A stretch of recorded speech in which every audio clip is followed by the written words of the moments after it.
আমরা যখন দেখতে পাচ্ছি এক শ্রেণীর যুবক যারা তাদের মা, তাদের ছোট ভাই, তাদের ভাইকে কাঁধে করে রক্তমাখা শরীরে যখন হাসপাতালের দিকে দৌড়াচ্ছে, যখন নিজের ভাইকে কোলে করে নিয়ে হাসপাতালের চিকিৎসার জন্য যারা ব্যস্ত হয়ে পড়ে রয়েছে, আবার আরেক শ্রেণীর যুবক যারা নিজেরা বিভিন্ন রকম গান বাজনা, ক্রিকেট খেলা নিয়ে মত্ত রয়েছে। আমরা দেখতে পাচ্ছি এক শ্রেণীর যুবক নিজের ছোট ভাই, নিজের মাকে, নিজের বোনের ইজ্জত হেফাজতের জন্য, জীবন বাঁচানোর জন্য নিজের শরীরকে ইসলামের জন্য বিলিয়ে দেওয়ার প্রচেষ্টা চালাচ্ছে। রক্তমাখা শরীর নিয়ে রাস্তাঘাটে দৌড়াদৌড়ি করছে। আবার আমার দেশের যুবক সে সময় ক্রিকেট খেলার স্কোর দেখা নিয়ে ব্যস্ত হয়ে রয়েছে। তাহলে মুসলমান বর্তমান সময়ে যুবক তার আদর্শের কথা ভুলে গেছে। বর্তমান সময়ে মুসলমান দাবি করে যুব সমাজ রাসূল সাল্লাল্লাহু আলাইহি ওয়াসাল্লামের আদর্শর কথা ভুলে গেছে। যে আদর্শে তাকে দুনিয়াতে চলাচল করা উচিত ছিল, সে আদর্শকে পরিত্যাগ করে শয়তানি যাবতীয় প্ররোচনায় নিজে নিজের জীবন বাস্তবায়নের চেষ্টা করছে। যে বর্তমান সময়ে রাস্তাঘাটে চলাচল করলে আমরা দেখতে পাই অধিকাংশ দোকানগুলোতে 4 স্টলে টিভির মাধ্যম দিয়ে দোকান পরিচালিত হয়। তার মানে 4 স্টলগুলোতে তাকান, বাদ্যযন্ত্র, গান বাজনা চলছে। কোনো মুসলমান ছেলের বিবাহের অনুষ্ঠানে যান, গান বাজনা, বাদ্যযন্ত্র চলছে। বিবাহের অনুষ্ঠানে বোঝা যায় না এটা মুসলমানের বিয়ের অনুষ্ঠান না কোনো হিন্দুর বিয়ের অনুষ্ঠান। বর্তমান সময়ে বাদ্যযন্ত্রকে মানুষ এত সহজ করে নিয়েছে, বাদ্যযন্ত্র মানুষের নিকটে এত সহজ। একজন যুবক সকালবেলা ঘুম থেকে উঠে, যুবকের গান বাজনা বাদ্যযন্ত্র দিয়ে সকাল শুরু হয়। একজন যুবক কাজ করতে গেলেও বাদ্যযন্ত্র দিয়ে, বাদ্যযন্ত্রের মাধ্যম দিয়ে সময় অতিবাহিত করছে।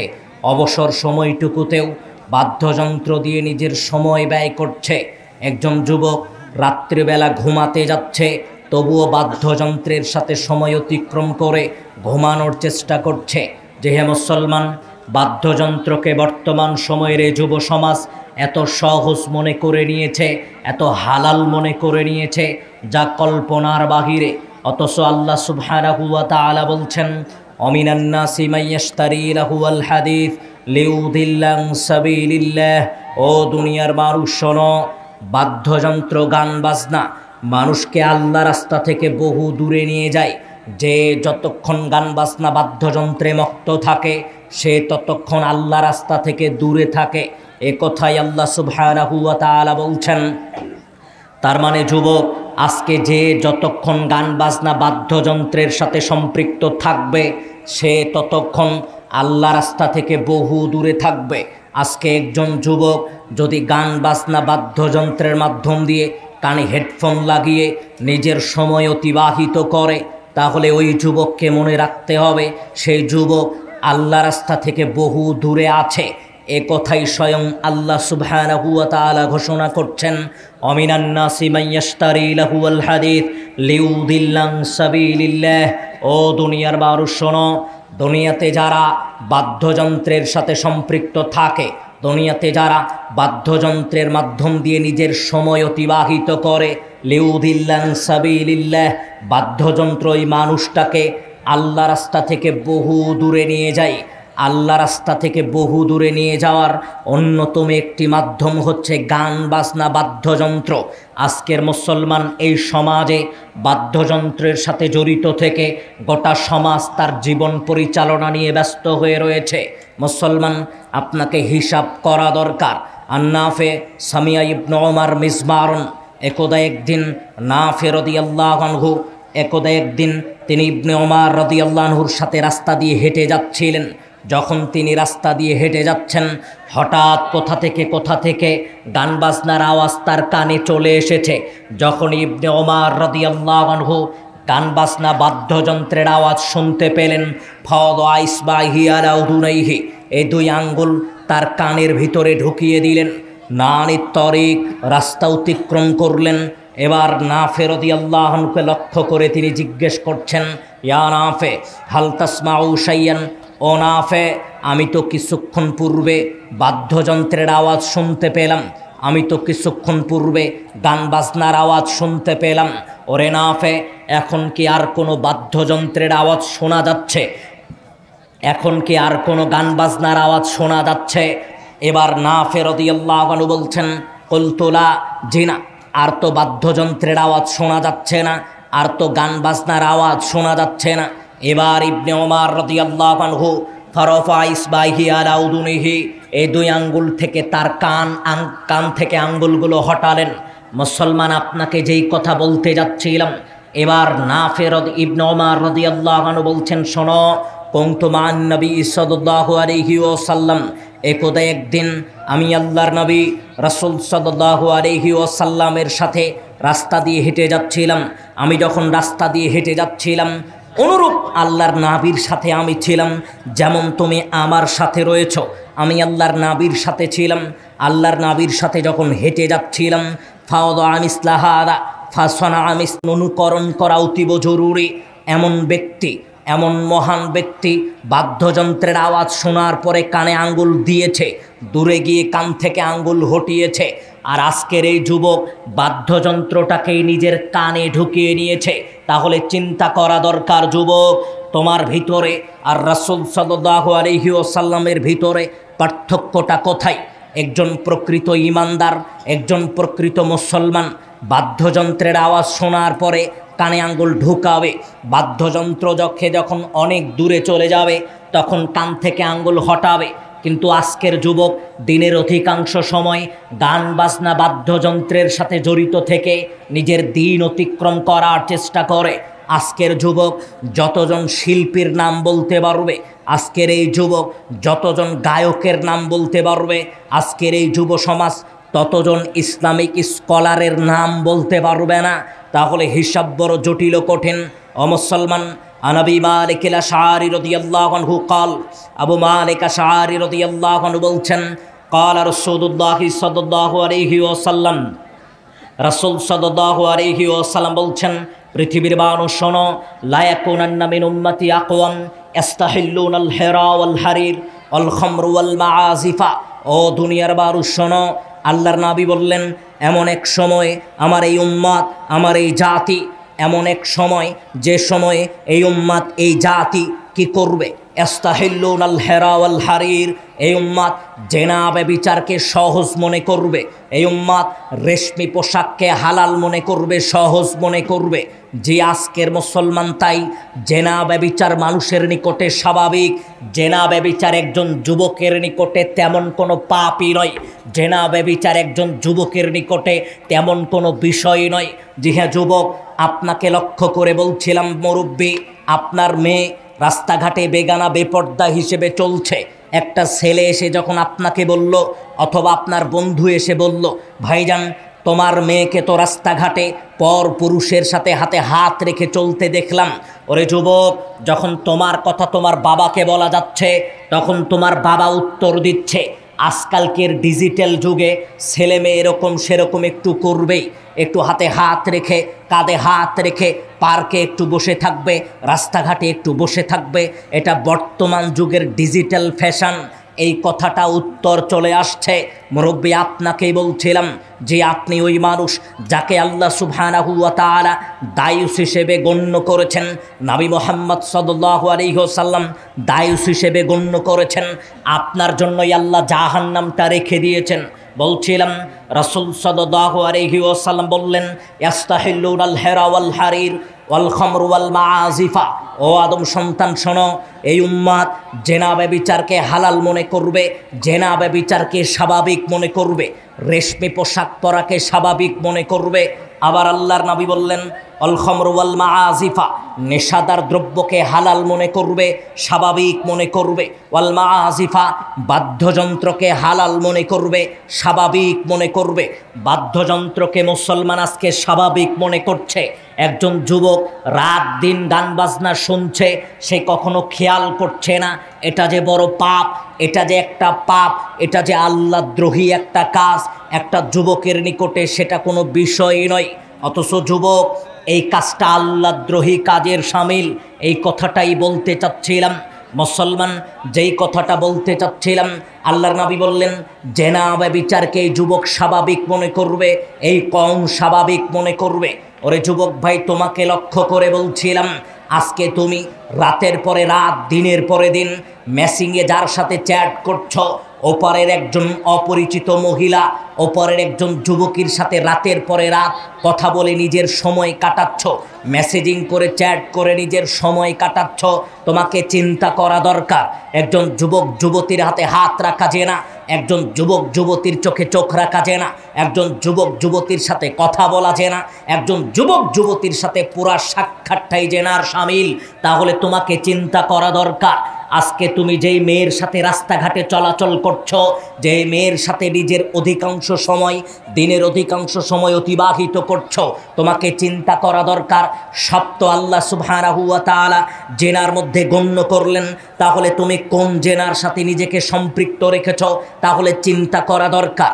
আজকের যুবকের অধিকাংশ যুবক যাদের জিএফ সারা দিন কাটে না, একজন মেয়ের বিএফ সারা দিন কাটে না, একজনের 4-5টার সাথে সময় অতিক্রম করছে। ওরে যুবক, চিন্তা করা দরকার। জেনার পাপ বড় ভয়ানক, জেনার শাস্তি বড় ভয়ানক।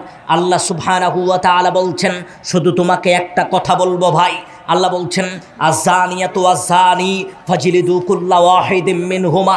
একজন যুবক যুবতী নয়, একজন নারী পুরুষ যদি জেনায় সম্পৃক্ত হয়, একজন পুরুষ নারী যদি জেনায় সম্পৃক্ত হয়, আল্লাহ সুবহানাহু ওয়া তাআলা আদেশ করছেন আযানিয়াতু ওয়াযানি, জেনাকার জেনাকারিনী প্রত্যেককেই এক একজনকে 100টা করে বেতারাঘাত করতে হবে।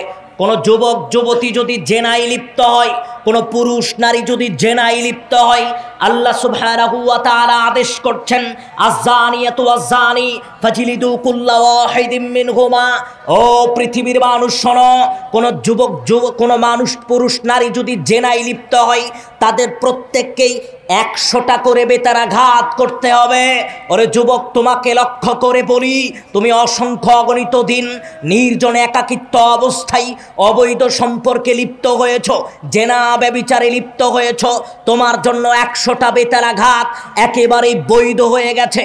আল্লাহ সুবহানাহু ওয়া তাআলা এটাও বলছেন, শোনো, রাফাতুন ফি দীনিল্লাহ, ওই মানুষটাকে, যেই মানুষটা প্রহার করবে, একজন জেনাকারীকে যদি আমি প্রহার করতে চাই, আল্লাহ আমাকে লক্ষ্য করে আদেশ করছেন, শোনো, ওই মানুষের ব্যাপারে তোমার অন্তরে জাররা পরিমাণ মোহাব্বত আসা যাবে না, ওই মানুষের ব্যাপারে তোমার অন্তরে সামান্য পরিমাণ মোহাব্বত আসা যাবে না। তার মানে আমি মনে করছি 100টা বাড়ি মারবো, 90টা মারলাম, আর 10টা একটু আস্তে মারি। আমি মনে করছি 99টা মারলাম, আর একটা একটু বাদ দিয়ে দেই। আল্লাহ বলছেন যে না, 100টা পর্যন্ত তোমার বজায় রাখতে হবে, তোমার আদর্শকে 100টা বেতারাঘাত যথাযথ করতে হবে।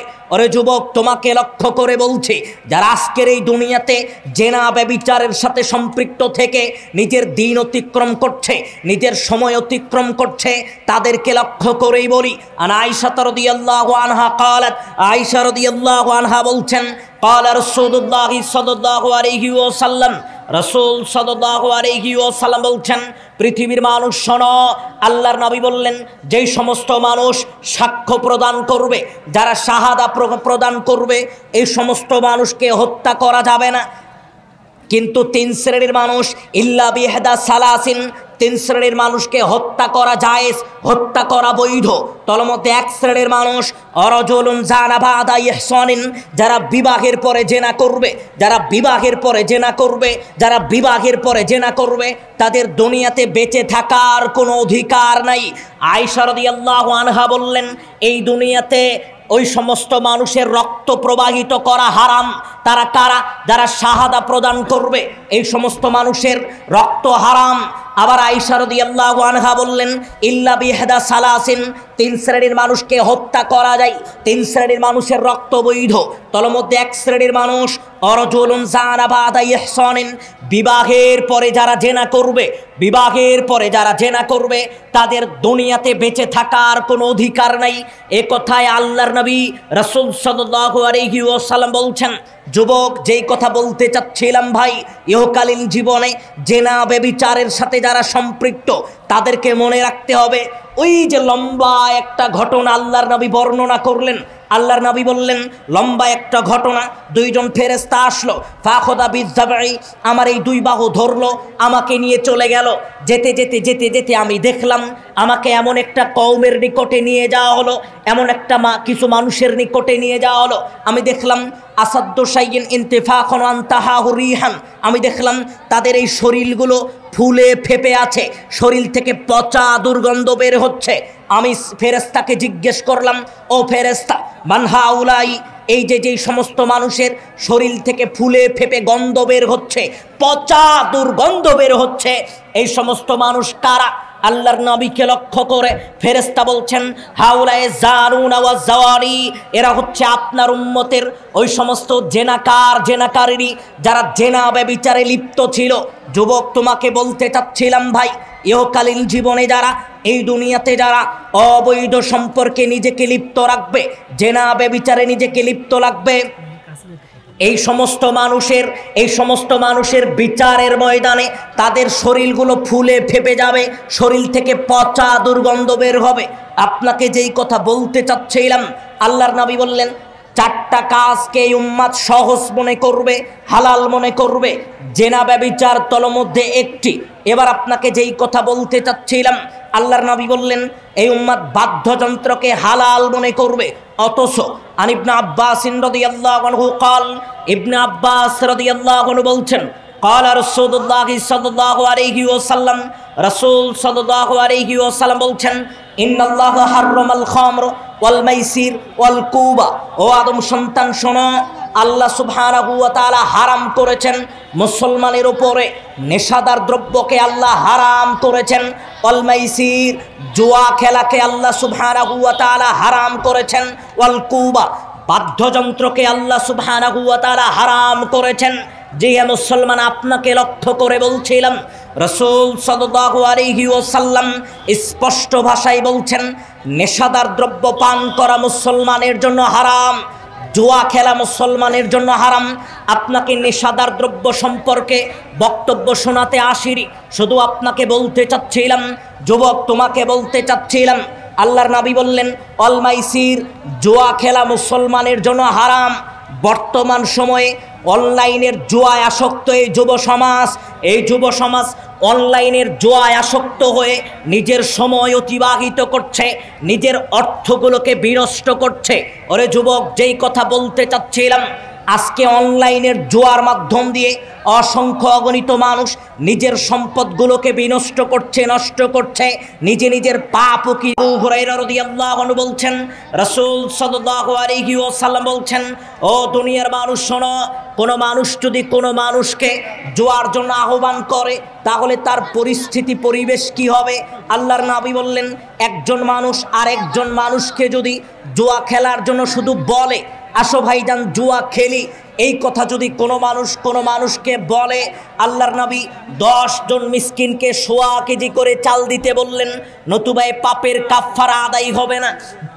যেই কথা বলতে চাচ্ছিলাম, দুনিয়াতে যারা এই সমস্ত জুয়ার মাধ্যম দিয়ে নিজের সম্পদগুলোকে ব্যয় করছে, তারা হারাম পন্থায়, অবৈধ পন্থায় নিজের অর্থ সম্পদগুলো ব্যয় করছে। যেই কথা বলতে চাচ্ছিলাম, রাসূল সাল্লাল্লাহু আলাইহি ওয়াসাল্লাম বললেন অল কুবা, বাদ্যযন্ত্র মুসলমানের জন্য হারাম, বাদ্যযন্ত্র মুসলমানের জন্য হারাম। এই কথাটা বর্তমান সময়ে মুসলমান কখনো ভুরুক্ষেপ করছে না। ও মুসলমান, নবী উমামা রাদিয়াল্লাহু আনহু قال, উমামা রাদিয়াল্লাহু আনহু বলছেন, قال رسول الله صلى الله عليه وسلم, রাসূল সাল্লাল্লাহু আলাইহি ওয়াসাল্লাম বলছেন, লা তাবিউল কায়নাত ওয়ালা তাশতারুহুন্না ওয়ালা তুআল্লিমুহুন্না ওয়া সামানুহুন্না হারাম। ও মুসলমান শোনো, আল্লাহর নবী বললেন, ও দুনিয়ার মানুষ, লা তাবিউল কায়নাত ওয়ালা তাশতারুহুন্না ওয়ালা তুআল্লিমুহুন্না। আল্লাহর নবী বললেন, ইহকালীন জীবনে তোমরা কখনো কোনো সময় নর্তকী ক্রয় বিক্রয় করো না, বাদ্যযন্ত্র ক্রয় বিক্রয় করো না। আল্লাহর নবী নিষেধ করলেন এই জীবনে নর্তকী ক্রয় বিক্রয় করা যাবে না, বাদ্যযন্ত্র ক্রয় বিক্রয় করা যাবে না। ওয়াসামানুহুন্না হারাম, বাদ্যযন্ত্র দিয়ে উপার্জিত সম্পদ মুসলমানের জন্য হারাম। আল্লাহর নবী এই কথাটা স্পষ্ট ভাষায় বললেন, ওয়ালা তুআল্লিমুহুন্না, বাদ্যযন্ত্র মুসলমানকে শিক্ষা গ্রহণ করা যাবে না, হারাম। এমন স্কুলে নিজের ছেলে মেয়েকে ভর্তি করানো যাবে না যে স্কুলে বাদ্যযন্ত্র শিক্ষা দেওয়া হয়। এমন স্কুলে নিজের ছেলে মেয়েকে ভর্তি করানো যাবে না যে স্কুলে ঢোল তবলা শিক্ষা দেওয়া হয়। এমন স্কুলে মুসলমান তার সন্তানকে ভর্তি করাবে না যে স্কুলে নৃত্যর নামে ড্যান্স পরিবেশন করে শেখানো হচ্ছে। এই সমস্ত স্কুলে মুসলমানের সন্তান ভর্তি করানো হারাম। এ কথাই রাসূল সাল্লাল্লাহু আলাইহি ওয়াসাল্লাম স্পষ্ট ভাষায় বললেন। তারপরেও আল্লাহর নবী বলছেন, এর দিয়ে উপার্জিত যত সম্পদ আছে সব মুসলমানের জন্য হারাম। তার মানে মুসলমান, আপনাকে বলছি, টিভিকে চালু করে দোকানে চা বিক্রির পন্থা আপনি চালু করেছেন। আপনি মনে করছেন দোকানে যদি টিভি না চলে তাহলে তো চা বিক্রি তেমন হচ্ছে না। এটা মনে করে টিভি যেই দিন থেকে নিয়ে আসলেন, যেই দিন থেকে মনে করলেন টিভি নিয়ে আসলে ব্যবসা ভালো হবে, যেই দিন থেকে সিনেমা মুভি দেখে মানুষকে আকৃষ্ট করছেন এই চিন্তাধারায়, ওই দিন থেকে আপনার ব্যবসা অবৈধ হয়ে গেছে। বাদ্যযন্ত্র দিয়ে টাকা পয়সা ইনকাম যাবতীয় সোর্স সবকে আল্লাহর নবী অবৈধ ঘোষণা করলেন, হারাম ঘোষণা করলেন। ওরে যুবক, তোমাকে বলতে চাচ্ছিলাম ভাই, আনাস রাদিয়াল্লাহু আনহু قال, আনাস রাদিয়াল্লাহু আনহু বলছেন, قال رسول الله صلى الله عليه وسلم, রাসূল সাল্লাল্লাহু আলাইহি ওয়াসাল্লাম বলছেন, লা ইয়াকুনান্না মিন উম্মতি মিন হাযিহিল উম্মাহ, আল্লাহর নবী বললেন, পৃথিবীর মানুষ শোনো, এমন একটা সময়, এমন একটা জামানায় এই উম্মতের উপরে তিনটা বিপদ নেমে আসবে। কযফুন, মাসখুন, অখসফুন, তিনটা বিপদ এই উম্মতের উপরে আসবে। মাঝে মাঝেই ভূমিধস হবে, এই অপর কোনো জাতিকে দিয়ে এই উম্মতকে নির্যাতন করা হবে, জুলুম হবে এই উম্মতের উপরে, নির্যাতিত হবে এই উম্মত। আবার আল্লাহর নবী বললেন, এই উম্মতের আকার আকৃতি বিকৃত করে দেওয়া হবে। তিনটা বিপদ আসবে তিনটা পাপের কারণে। ইদা শারিবুল খমর, যখন এই উম্মত বেশি বেশি নেশাদার দ্রব্য পান করবে তখন এই উম্মতের উপরে তিনটা বিপদ আসবে। এই উম্মত আজকে নেশাদার দ্রব্য নিয়ে মত্ত থাকে, এই উম্মত নাইট ক্লাবের নামে সারা রাত যাবৎ নেশাদার দ্রব্য পান করে নিজের সময় অতিবাহিত করে, নিজের অর্থগুলোকে বিনষ্ট করছে। যে মুসলমান, আপনাকে বলছিলাম, মুরব্বী আপনাকে বলছিলাম, 5 ওয়াক্ত সলাতে মসজিদে যাচ্ছেন, যখন মসজিদে ঢুকেছেন তখন অজুখানায় নিজের বিড়িটা ফেলে দিয়ে, সিগারেট ফেলে দিয়ে, গুলখানা ফেলে দিয়ে কুলি করে অজু করে মসজিদে ঢুকছেন। অথচ আপনাকে খেয়াল করা দরকার, রাসূল সাল্লাল্লাহু আলাইহি ওয়াসাল্লাম বললেন, একবার যদি কোনো মানুষ বিড়ি সিগারেট তামাক জর্দা খায়, লাম তুকবাল লাহু সালাতুন 40 সাবাহান, 40 দিন কোনো ইবাদত কবুল হবে না, 40 দিন সলাত কবুল হবে না। তাহলে আপনাকে হিসাব করা দরকার, একবার বিড়ি সিগারেট খেলে 40 দিন ইবাদত কবুল হবে না, আর আপনি বিড়ি সিগারেটের প্যাকেট পকেটে করে নিয়ে মসজিদে ঢুকে সলাত আদায় করে আবার মসজিদ থেকে চলে আসছেন। যে আপনাকে বলছিলাম, অবৈধ এই নেশাদার দ্রব্যের সাথে যারা সম্পৃক্ত, এই সমস্ত মানুষ একবার যদি কেউ নেশাদার দ্রব্য পান করে তাহলে তার 40 দিন ইবাদত কবুল হবে না, সলাত কবুল হবে না। এ কথাই রাসূল সাল্লাল্লাহু আলাইহি ওয়াসাল্লাম ব্যক্ত করছেন। বলতে চাচ্ছিলাম, তিনটা বিপদ আসবে তিনটা পাপের কারণে। এক, নেশাদার দ্রব্য পান করা। তার মধ্যে আরেকটা আল্লাহর নবী বলছেন, যখন এই উম্মাত নর্তকীর সাথে সম্পৃক্ত থাকবে, বাদ্যযন্ত্রের সাথে সম্পৃক্ত থাকবে, তখন এই উম্মাতের উপরে তিনটা বিপদ নেমে আসবে।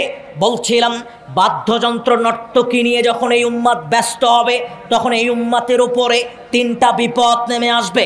যুবক, এবার তোমাকে লক্ষ্য করে একটা কথা বলা অতীব জরুরি মনে করছে। আন সাওবান মাওলা রাসূলুল্লাহি সাল্লাল্লাহু আলাইহি ওয়াসাল্লাম, সাওবান রাদিয়াল্লাহু আনহু বলছেন, রাসূল সাল্লাল্লাহু আলাইহি ওয়াসাল্লাম বলছেন, ও পৃথিবীর মানুষ শোনো, আল্লাহর নবী বললেন, শোনো, আল্লাহর নবী বললেন, ওয়া ইন্না মিম্মা তাখাওয়াফু মিনহু আলা উম্মতি, আমি আমার উম্মতের তিন শ্রেণীর মানুষকে দেখে ভীত সন্তুষ্ট, আমি আমার উম্মতের তিন শ্রেণীর মানুষকে দেখে ভয় পাই। আল্লাহর নবী বললেন আমার উম্মতের তিন শ্রেণীর মানুষ যাদেরকে দেখে আমি নবী ভয় পাই, তার মধ্যে এক আইম্মাতুন মুদিল্লিন, পথভ্রষ্ট আলেম সমাজ। এ আলেম সমাজ যারা নিজেদেরকে আলেম দাবি করছে, ভ্রষ্টতার দিকে মানুষকে আহ্বান করছে, এই উম্মতের এই ভ্রষ্ট আলেমকে দেখে আল্লাহর নবী ভয় পাচ্ছেন। আল্লাহর নবী বলছেন আমার উম্মতের তিন শ্রেণীর মানুষ যাদেরকে দেখে আমি নবী ভীত সন্তুষ্ট, যাদেরকে দেখে আমি নবী ভয় পাই। তার মধ্যে এক শ্রেণীর মানুষ আইম্মাতুন মুদিল্লিন, ভ্রষ্ট আলেম, পথভ্রষ্ট আলেম, যারা মানুষকে ভ্রষ্টতার পথে নিয়ে যায়। এমন শ্রেণীর আলেমের সংখ্যা বর্তমান সময়ে অধিক বেশি রয়েছে। বর্তমান সময়ে এই শ্রেণীর আলেমের সংখ্যা যারা নিজেদের পেট পূজা করার জন্য, নিজেদের পেট পরিপূর্ণ করার জন্য ইসলামকে ব্যানার হিসেবে পেশ করছে, নিজেদের পেট পূজা, নিজেদের পেট বৃদ্ধি করার জন্য, নিজেদের অর্থ সম্পদ বৃদ্ধি করার জন্য ইসলামকে ব্যানার হিসেবে নিয়ে সমাজে বিভিন্ন রকম আল্লাহদ্রোহী কাজ চালু করছে, শিরিক বেদাত চালু করছে। এই সমস্ত বেদাতি আলেমকে দেখে, এই সমস্ত ভ্রষ্ট আলেমকে দেখে আল্লাহর নবী ভয় পাচ্ছেন। এ কথাই আল্লাহর নবী বলছেন। আবার এক শ্রেণীর মানুষ, যেই শ্রেণীর মানুষ আসাতালহাকু কবাইলু বিল উম্মতি বিল আসাতাবুদু কবাইলু বিল উম্মতি বিল আওসান, আল্লাহর নবী বললেন যারা মূর্তি পূজা করবে, মূর্তি পূজা, এই শ্রেণীর উম্মাতকে দেখে আল্লাহর নবী ভীত সন্তুষ্ট। আপনাকে লাস্ট কথাটা বলে নেই, আল্লাহর নবী বললেন আসাতালহাকু কবাইলু বিল উম্মতি বিল মুশরিকিন, আমার উম্মতের এক শ্রেণীর মানুষ মুশরিকের অনুকরণ করবে। এই মুশরিকের অনুকরণ যারা করবে, এই সমস্ত মানুষকে দেখে আল্লাহর নবী ভীত সন্তুষ্ট। এই সমস্ত মানুষকে দেখে আল্লাহর নবী ভয় পাচ্ছেন। তার মানে যুবক, যেই কথাটা বলতে চাচ্ছিলাম, আল্লাহর নবী বললেন ওই সমস্ত মানুষকে দেখে তিনি ভয় পায়। তারা কারা? যারা মুশরিকের অনুকরণ করে, যারা মুশরিকের অনুকরণ করে, সেটা পোশাকে হতে পারে, সেটা নিজের চেহারাই হতে পারে, সেটা নিজের আদর্শে হতে পারে। তার মানে যুবক, তুমি যেই পরনে পোশাকটা পরিধান করেছ, ওই পোশাক তুমি মুশরিকের অনুকরণে পরেছ। তার মানে যুবক, একজন মুশরিক যেই পোশাক পরছে, ওই পোশাকটা তোমার নিকটে অনেক পছন্দনীয় পোশাক। কেন?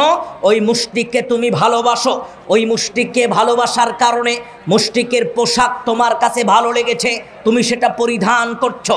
আল্লাহর নবী এটাই বলছেন, কোনো মানুষ যদি মুশরিকের প্রতি আকৃষ্ট হয়, মুশরিকের অনুকরণে দুনিয়াতে চলার চেষ্টা করে, তাদেরকে দেখে আল্লাহর নবী ভীত সন্তুষ্ট, ভয় পাচ্ছেন।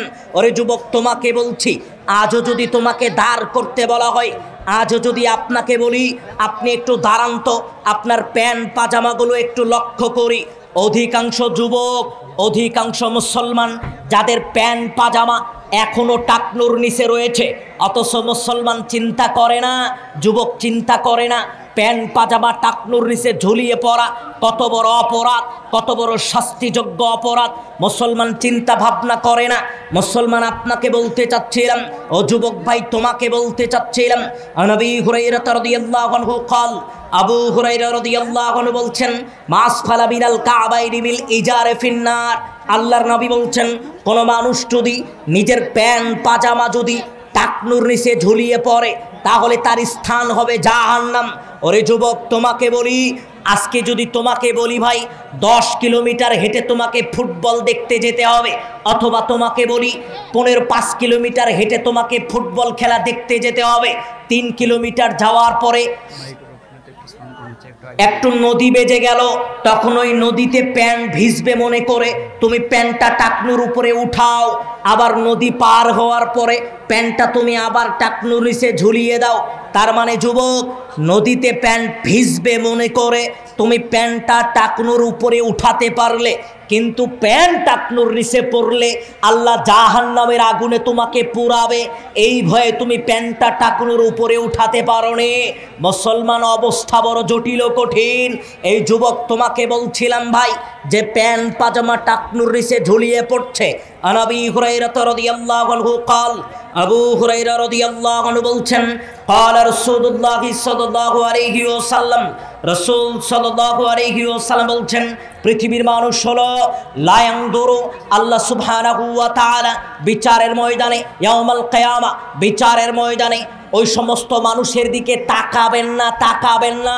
আল্লাহ ওই সমস্ত মানুষের দিকে বিচারের ময়দানে তাকাবেন না। কোন মানুষ? মাসফালা মিনাল কাবাইনি মিল ইজার, যে সমস্ত মানুষ, এক হাদিসে আল্লাহর নবী বলছেন, মানদাররা ইদারহু বাতনান, যারা তাদের প্যান্ট পাজামা টাকনুর নিচে ঝুলিয়ে পড়বে বিচারের ময়দানে, আল্লাহ সুবহানাহু ওয়া তাআলা তাদের দিকে তাকাবেন না, তাকাবেন না। ওরে যুবক, তোমাকে লক্ষ্য করে বলতে চাচ্ছিলাম ভাই, আজকে তুমি নিজের প্যান্ট পাজামা সদা সর্বদা প্যান্ট পাজামা টাকনুর নিচে ঝুলিয়ে পড়ছ, তাহলে তোমাকে হিসাব করা দরকার তুমি কোন পরিবেশ পরিস্থিতিতে অবস্থান করছো। প্যান্ট পাজামা টাকনুর নিচে পরিধান করলে আল্লাহর নবীর পরিভাষায় আল্লাহ সুবহানাহু ওয়া তাআলা বিচারের ময়দানে তার দিকে তাকাবেন না। প্যান্ট পাজামা টাকনুর নিচে পরিধান করলে আল্লাহর নবীর পরিভাষায় আল্লাহ সুবহানাহু ওয়া তাআলা তাকে জাহান্নামে প্রবেশ করাবেন। এটা জানার পরেও অধিকাংশ মানুষ তার প্যান্ট পাজামা টাকনুর নিচে ঝুলিয়ে পড়ছে। তাহলে একটু চিন্তা ভাবনা করা দরকার তুমি কোন পরিবেশ পরিস্থিতিতে অবস্থান করছো ভাই। শুধু তাই নয়, আজকের যুবক এমন প্যান্ট পরিধান করছে যেই প্যান্ট পরিধান করার কারণে রাত দিন সর্বদা ওই প্যান্ট পরিধান করার কারণে সর্বদা তাকে দাঁড়িয়ে থেকে প্রস্রাব করতে হয়। অথচ যুবক চিন্তা ভাবনা করা দরকার, দাঁড়িয়ে থেকে প্রস্রাব করা কোনো প্রকৃত মুসলমানের বৈশিষ্ট্য নয়। আপনি যদি কোনো পরিবেশ পরিস্থিতির সম্মুখীন হয়ে যান তাহলে আপনি দাঁড়িয়ে থেকে প্রস্রাব করতে পারেন, কিন্তু সর্বদা এমন একটা পোশাক পরিধান করেছে, এমন একটা প্যান্ট পরিধান করেছে যেই প্যান্ট পরার কারণে যুবককে সর্বদা দাঁড়িয়ে থেকে প্রস্রাব করতে হয়। তাহলে চিন্তা ভাবনা করা দরকার যারা দাঁড়িয়ে থেকে প্রস্রাব। আজকে যখন একটা মুসলমানকে বলি ভাইজান আসেন সালাত আদায় করি, কলিজা তখন ফেটে যায়, বড় কষ্ট লাগে। মুসলমান তখন যেই উত্তরটা দেয়, কি উত্তর? মুসলমানকে বলা হলো ভাইজান আসেন একটু সালাত আদায় করি, তখন মুসলমান তখন বলছে ভাইজান ক্ষমা করবেন, প্রস্রাব করে পানি নেই নাই, শরীরটা বড় অপবিত্র, মসজিদে ঢুকতে পারবো না। ও মুসলমান, অপবিত্র অবস্থায় একজন মুসলমান কি করে তার দিন কাটাতে পারে? অপবিত্র অবস্থায় কি করে মুসলমান তার সময় অতিবাহিত করতে পারে? একজন মুসলমান কি করে বলতে পারে যে আমি প্রস্রাব করে পানি নেইনি, আমার শরীর অপবিত্র? ও মুসলমান, এই অপবিত্র অবস্থায় যদি মালাকুল মউতের সাথে সাক্ষাৎ হয়ে যায় তাহলে এই সমস্ত মানুষের পরিবেশ পরিস্থিতি কি হতে পারে আপনাকে একটু চিন্তা করা দরকার। রাসূল সাল্লাল্লাহু আলাইহি ওয়াসাল্লাম নবী কবরাইনি, দুইটা কবরের পাশ দিয়ে হেঁটে যাচ্ছিলেন। আল্লাহর নবী হেঁটে যাওয়া অবস্থায় আল্লাহর নবী দেখলেন একটা কবর কেন্দ্রিক একটা আল্লাহর নবী খেজুরের গাছ নিয়ে সেই কবরে গেড়ে দিলেন। তারপরে আল্লাহর নবী সাহাবীকে জিজ্ঞেস করছেন, সঙ্গীকে জিজ্ঞেস করছেন, তুমি কি বলতে পারবা এই কবরে কেন শাস্তি দেওয়া হচ্ছে, কি কারণে শাস্তি দেওয়া হচ্ছে? সাহাবী বলতে পারলে বললেন আল্লাহ এবং তার রাসূল ভালো জানে। আল্লাহর নবী বললেন লা ইস্তাতিরু মিন বাউলিন, এই কবরের এই ব্যক্তিটা প্রস্রাব করে সতর্কতা অবলম্বন করতো না, প্রস্রাব করে সতর্কতা অবলম্বন করেনি, এর কারণে কবরে তাকে শাস্তি দেওয়া হচ্ছে, এর কারণে কবরে তাকে আযাব দেওয়া হচ্ছে। মুসলমান, ও যুবক, তোমাকে বলছিলাম তুমি দাঁড়িয়ে থেকে প্রস্রাব করছো, প্রস্রাব করে পানি ব্যবহার করছো না, তাহলে তোমাকে চিন্তা করা দরকার তোমার পরিবেশ পরিস্থিতি কি হতে পারে। যেই সমস্ত মানুষ প্রস্রাব থেকে সতর্কতা অবলম্বন করে না, যারা প্রস্রাব করার সময় প্রস্রাব এদিক সেদিক লেগে যায়, এই সমস্ত মানুষকে চিন্তা করা দরকার আল্লাহ সুবহানাহু ওয়া তাআলা তাকে কবরে কেমন শাস্তি দিতে পারে, কোন পরিবেশ পরিস্থিতিতে রাখতে পারে, একটু হলেও চিন্তা ভাবনা করা দরকার। যুবক ভাই, তোমাকে যেই কথা বলতে চাচ্ছিলাম, বাদ্যযন্ত্র দিয়ে গোটা সমাজ ছেয়ে গেছে, বাদ্যযন্ত্র দিয়ে গোটা সমাজ ছেয়ে গেছে। আপনি রাস্তায় বের হন, গাড়িতে ওঠেন, গাড়িতে গান বাজনা বাদ্যযন্ত্র চলছে, আপনি হোটেলে ঢোকেন, হোটেলে গান বাজনা বাদ্যযন্ত্র চলছে, আপনি মুসলমান ছেলের বিবাহের অনুষ্ঠানে যান, গান বাজনা বাদ্যযন্ত্র চলছে, আপনি মুসলমানের কোনো বাড়ির ড্রয়িং রুমে যান, তার বাড়িতে যান, গান বাজনা বাদ্যযন্ত্র দ্বিধার্থে চলছে। গান বাজনা বাদ্যযন্ত্রকে মানুষ স্বাভাবিক মনে করছে, এটা তেমন কোনো পাপ নয়, মানুষ এটাই মনে করছে। যেই কথাটা রাসূল সাল্লাল্লাহু আলাইহি ওয়াসাল্লাম বলছেন ইস্তাহিল্লুল হিরা ওয়াল হারির ওয়াল খামর ওয়াল মাআজিফা। এই মুসলমান বাদ্যযন্ত্রকে পাপী মনে করবে না। এই মুসলমানকে বাদ্যযন্ত্রকে মুসলমান বাদ্যযন্ত্রকে স্বাভাবিক মনে করবে, হালাল মনে করবে। যেই কথা বলতে চাচ্ছিলাম যুবক মুসলমান হিসেবে আপনাকে যেই কথা বলতে চাচ্ছিলাম, আল্লাহর নবী বাদ্যযন্ত্রের আওয়াজ শুনলে কানে আঙ্গুল দিয়েছে। একজন মুসলমানকে গান বাজনা বাদ্যযন্ত্রের আওয়াজ শোনার পরে কানে আঙ্গুল দিতে হবে। এটা মুসলমান হিসেবে, একজন মুসলমান হিসেবে আপনার বৈশিষ্ট্য। এই বৈশিষ্ট্যই আপনাকে নিজেকে গঠন করতে হবে। যুবক ভাই, যেই কথা বলতে চাচ্ছিলাম, আজকে তুমি রাত্রিবেলা ঘুমানো অবস্থায় এক হেডফোন লাগিয়ে গান শোনার মাধ্যম দিয়ে ঘুমানোর চেষ্টা করছো। পরের দিন সকাল যদি তুমি আর দেখতে না পাও, তাহলে তোমার এই বাদ্যযন্ত্র শোনা অবস্থায় তোমার যদি মৃত্যু হয়, তার মানে ওই যে আল্লাহ সুবহানাহু ওয়া তাআলা বললেন লিউদিল্লান সাবিলিল্লাহ, বাদ্যযন্ত্র মানুষকে আল্লাহ রাস্তা থেকে দূরে নিয়ে যায়। তার মানে যতক্ষণ একজন মুসলমান বাদ্যযন্ত্র শোনে ততক্ষণ ওই মুসলমান আল্লাহ রাস্তায় নাই। ওই মুসলমানের কানে বাদ্যযন্ত্র ঢুকলে ওই কানে আর আল্লাহর কথা ঢুকবে না ততক্ষণ। তাহলে আপনাকে চিন্তা করা দরকার, বাদ্যযন্ত্র মানুষের জন্য কত ভয়ানক, বাদ্যযন্ত্র মানুষের জন্য কত ভয়ানক। কথার মাঝখানে একটা কথা বলেছিলাম, যেই কথাটা বর্তমান সময়ে খুব জরুরি, অত্যন্ত জরুরি। তাকে আল্লাহর নবী বলছেন ইন্নাল্লাহা হাররামাল খামর ওয়াল মাইসির ওয়াল কুবা। যেমন মানুষের জন্য নেশাদার দ্রব্য হারাম, অনুরূপ জুয়া খেলা মানুষের জন্য হারাম। অনলাইনের জুয়ায় আসক্ত গোটা সমাজ, অনলাইনের জুয়ায় আসক্ত গোটা সমাজ। মানুষকে বলছে ফ্রিল্যান্সিং, আমি অনলাইনে টাকা ইনকাম করি। এই টাকা ইনকামের অধিকাংশ পন্থা হিসেবে বেছে নিয়েছে এই জুয়া। অনলাইনের জুয়ায় গোটা আসক্ত গোটা সমাজ। আপনি যখন যেখানে যান দেখেন অনলাইনের এই জুয়াগুলোকে বর্তমান সময়ের যাদেরকে মডেল বলছেন, যেই পতিতাগুলোকে বলছেন, অথবা যেই ছেলে যাদেরকে মডেল নায়ক হিসেবে গ্রহণ করছেন, তারা নিজেরা এটাকে প্রমোট করছে, অনলাইনের জুয়াগুলোকে প্রমোট করছে। অনলাইনের জুয়ায় আসক্ত থাকছে এই যুব সমাজ, যাদের অধিকাংশ টাকা, অধিকাংশ অর্থই অনলাইনের জুয়ায় চলে যাচ্ছে। নিজেদের টাকা পয়সাগুলো অনলাইনের জুয়ায় নিজেরা নষ্ট করছে। এই অনলাইনের জুয়ায় আসক্ত হয়ে কোনো মানুষ যদি নিজের বৈধ কোটি টাকার ভিতরে 1 টাকা অনলাইনের টাকা যদি ঢুকে যায়, তাহলে বৈধ কোটি টাকাটাও হারাম হয়ে যাবে। যখন আপনি বৈধ টাকার ভিতরে হারাম টাকার সংমিশ্রণ ঘটাবেন, বৈধ টাকার ভিতরে হারাম টাকাটা ঢুকাবেন, তখন আপনার পুরা টাকাগুলোকেই আল্লাহ সুবহানাহু ওয়া তাআলার নিকটে হারাম হয়ে যাবে, অবৈধ হয়ে যাবে। যেই কথা বলতে চাচ্ছিলাম, বলার চেষ্টা করছিলাম, যুবক, আজকের এই যুব সমাজ বাদ্যযন্ত্রের সাথে দিনের অধিকাংশ সময় কাটায়। আজকের এই যুব সমাজ এই জেনা ব্যভিচারের সাথে দিনের অধিকাংশ সময় কাটায়। যুবক, তোমাকে যেটা বলছিলাম, একজন যুবক যুবতীর সাথে কথা বললে সেটা জেনার শামিল। একজন যুবক যুবতীর হাতে হাত রাখলে সেটা জেনা। একজন যুবক যুবতীর চোখে চোখ রাখলে সেটা জেনা। একজন যুবক যুবতীর সাথে কোটা সাক্ষাৎটাই জেনা। তাহলে তুমি বলছো তোমার দ্বীনি বোন, তুমি বলছো তোমার পরিচিত, তুমি বলছো একটু কথা বলি, তুমি বলছো আমি একটু কথা বলে দিন কাটাই। তোমাকে মনে রাখতে হবে মোবাইলে মেসেজিং করাটাও জেনা, মোবাইল ফোনে কথা বলাটাও জেনা, সব জেনার মধ্যে শামিল। এই কথাটা বোঝানোর জন্যই এত কথা বললাম। যুবক, আমি তোমাকে যেটা বলতে চাচ্ছিলাম ভাইজান, এই বাদ্যযন্ত্র থেকে সকলকে দূরে থাকার চেষ্টা করতে হবে। জেনা ব্যভিচারের পথ পন্থা থেকে সকলকে দূরে থাকার চেষ্টা করতে হবে। আবার বর্তমান সময়ের যে অনলাইনের জুয়া, এই জুয়া থেকে নিজেদেরকে হেফাজত করতে হবে। জুয়ার লোভে পড়ে নিজের 1 টাকা 1 পয়সায় যেন কখনো জুয়ায় না খাটায় কোনো যুবক। এই কথা বলে আমরা আলোচনার শেষ পর্যায়ে এসে আবারও মুসলমান হিসেবে আপনার কাছে অনুরোধ করে যাচ্ছিলাম, বাদ্যযন্ত্রকে নিজের জন্য হারাম করে নিতে হবে। বাদ্যযন্ত্র মুসলমানের জন্য হারাম, বাদ্যযন্ত্র মুসলমানের জন্য হারাম। যতক্ষণ একজন মুসলমানের কানে গান বাজনা বাদ্যযন্ত্র ঢুকে, ততক্ষণ ওই মুসলমানের কানে আল্লাহর কথা ঢুকবে না। এই কথাটা আপনাকে মনোযোগের সহিত শুনে মেনে নেওয়ার চেষ্টা করতে হবে।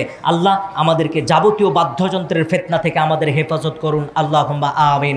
আল্লাহ সুবহানাহু ওয়া তাআলা যাবতীয় ফিতনা থেকে আমাদেরকে হেফাজত করুন, আল্লাহুম্মা আমিন।